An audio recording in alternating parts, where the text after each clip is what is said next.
Assalamualaikum warahmatullahi wabarakatuh. Sahabat yang beriman, semoga kita dalam lindungan Allah, amin ya robbal alamin. Kesaksian Umar Dhani tentang Brigjen Suparjo pentolan G30 PKI di Jakarta saat menghadap Presiden Soeharto. Bagaimana ceritanya? Tonton sampai habis biar tidak salah paham dan bisa menambah pengetahuan kita dalam sejarah. Selamat menonton. Saat peristiwa G30 SPKI meletus yang berujung pada penculikan sejumlah Jenderal Angkatan Darat, Brigjen Suparjo adalah salah satu perwira penting di gerakan pimpinan Letkol Untung Sutopo tersebut. Bahkan, Brigjen Suparjo adalah satu-satunya perwira tinggi dalam komplotan tentara penculik para jenderal itu. Kala itu, wilayah sekitar Pangkalan Halim Perdana Kusuma, atau tepatnya di daerah Lubang Buaya, dijadikan basis gerakan kelompok Untung. Di Lubang Buaya pula, jenazah para jenderal dan satu perwira pertama TNI AD dikubur dalam sebuah sumur tua. Nah, ada satu kesaksian menarik soal Brigjen Suparjo yang diungkap oleh Laksamana Madya Omar Dhani, Men Pangau atau orang nomor 1 di Angkatan Udara kala itu. Kesaksian soal Brigjen Suparjo ini, diungkapkan Omar Dhani. Kesaksian Omar Dhani itu tentang Brigjen Suparjo yang datang ke Halim Perdana Kusuma pada tanggal 1 Oktober tahun 1965. Kata Omar, pada tanggal itu, Brigjen Suparjo datang di markas Korps.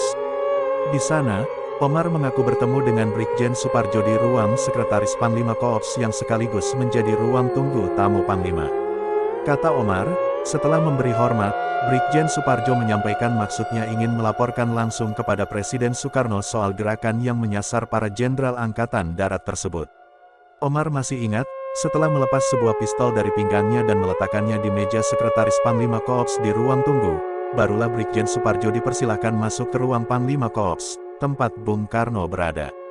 Menurut Omar dalam bukunya, Brigjen Suparjo saat itu melapor langsung kepada Presiden Soekarno bahwa dia bersama kawan-kawan telah mengambil tindakan terhadap para perwira tinggi Angkatan Darat.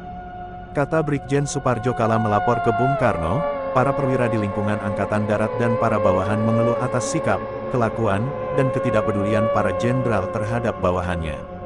Juga ada bukti para jenderal TNI AD yang ditindaknya akan melakukan pembangkangan terhadap Bung Karno. Maka diambil tindakan. Mendengar laporan Brigjen Suparjo, Bung Karno lantas bertanya, apakah Suparjo punya bukti? Ditanya seperti itu, Suparjo menjawab punya. Dan ia mengatakan sanggup mengambil bukti-bukti bila diperintahkan. Setelah itu, Bung Karno memerintahkan Suparjo untuk mengambil bukti soal keterlibatan para perwira Angkatan Darat yang disebutnya membangkang pada Bung Karno. Bung Karno juga memerintahkan Brigjen Suparjo menghentikan gerakan untuk menghindari terjadinya pertumpahan darah. Tak hanya itu, Presiden Soekarno juga menolak permintaan Brigjen Suparjo untuk mendukung gerakan tanggal 30 September.